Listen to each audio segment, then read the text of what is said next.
एक बार एक बच्चा अपनी गर्मियों की छुट्टियों में अपने दादाजी से मिलने आया।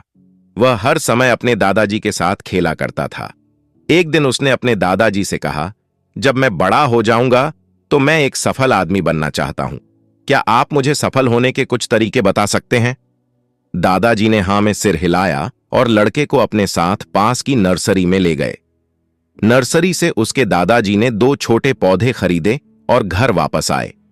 फिर उन्होंने एक पौधा गमले में लगाया और उसे घर के अंदर रख दिया और दूसरा घर के बाहर लगाया। तुम्हें क्या लगता है, इन दोनों पौधों में से कौन सा भविष्य में अच्छा बढ़ेगा? दादाजी ने लड़के से पूछा। लड़का कुछ देर सोचता रहा और फिर कहा, घर के अंदर का पौधा अच्छा बढ़ेगा क्योंकि वह हर खतरे से सुरक्षित है, जबकि बाहर के पौधे को कई चीजों से खतरा होता है, जैसे तेज धूप, तूफान, जानवर आदि। दादाजी मुस्कुराए और कहा, देखते हैं भविष्य में क्या होता है। उसके बाद लड़का अपने माता पिता के पास चला गया।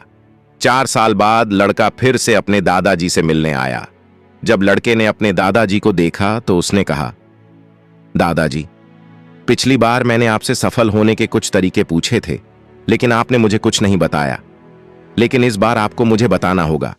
दादाजी मुस्कुराए और कहा, जरूर, लेकिन पहले हम उन पौधों को देखते हैं जो हमने खरीदे कुछ साल पहले। यह कहते हुए दादाजी लड़के को एक जगह ले गए जहां उन्होंने एक गमले में एक छोटा सा पौधा लगाया था। उन्होंने देखा कि वह पौधा एक पेड़ में बदल गया था। फिर वह लड़के को उस पौधे को देखने के लिए ले गए जो उन्होंने वहां बाहर लगाया था। उन्होंने देखा कि एक बहुत बड़ा पेड़ खड़ा था जिसकी शाखाएं दूर दूर तक फैली हुई थीं, जो राहगीरों को छाया प्रदान कर रही थीं। अब दादाजी ने लड़के की ओर देखा और पूछा, मुझे बताओ, कौन सा पौधा ज्यादा बढ़ा, जो ज्यादा सफल है? लड़के ने उत्तर दिया, वह जो हमने बाहर लगाया था। लेकिन दादाजी, यह कैसे संभव है कि उस पौधे ने इतने खतरों का सामना किया होगा, फिर भी वह इतना बड़ा हो गया? दादाजी मुस्कुराए और कहा, हां, बाहर के पौधों को कई चीजों का सामना करना पड़ा, लेकिन समस्याओं से निपटने के अपने फायदे भी थे। बाहर के पौधों को अपनी जड़ें जितना फैलाना था, उसकी स्वतंत्रता थी।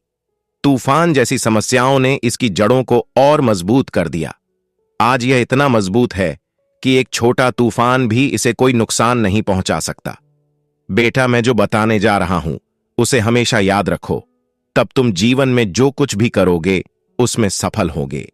यदि तुम हमेशा आरामदायक विकल्प चुनते हो तो तुम उतना नहीं बढ़ पाओगे जितना तुम बढ़ सकते हो। यदि तुम सभी खतरों के बावजूद इस दुनिया का सामना करने के लिए तैयार हो तो तुम्हारे लिए कोई भी लक्ष्य प्राप्त करना असंभव नहीं है। समस्याओं को कभी भी बाधा न समझें, बल्कि उन्हें सफलता की ओर जाने वाली सीढ़ियां समझें। लड़के एक लंबी सांस ली और पेड़ को घूरा और उसे अपने दादाजी की बातें समझ में आ गईं। जिन बाधाओं को हम जीवन में दुश्मन मानते हैं, वही बाधाएं हमें जीवन में मजबूत और अधिक सफल बनाती हैं। इसी तरह हमारा जीवन मोड़ और घुमावों से भरा एक महान साहसिक कार्य है, जो हमारे रास्ते को अवरुद्ध करने वाली बाधाओं की तरह लग सकता है। लेकिन अंदाजा लगाइए कि ये बाधाएं किस तरह की हैं। हल होने का इंतजार कर रही पहेलियां। जरा सोचिए, जब आप कोई गेम खेलते हैं तो मजेदार हिस्सा यह पता लगाना होता है कि चुनौतियों को कैसे पार किया जाए। जीवन उसी तरह काम करता है। आपके सामने आने वाली प्रत्येक बाधा सीखने, बढ़ने और अधिक मजबूत बनने का एक मौका है। इसलिए इन बाधाओं को आपको निराश न करने दें, उन्हें स्वीकार करें, उनका सामना करें और जीवन के खेल में खुद को ऊपर उठते हुए देखें। आपके पास अपने रास्ते में आने वाली किसी भी चीज को जीतने के लिए कौशल, दृढ़ संकल्प और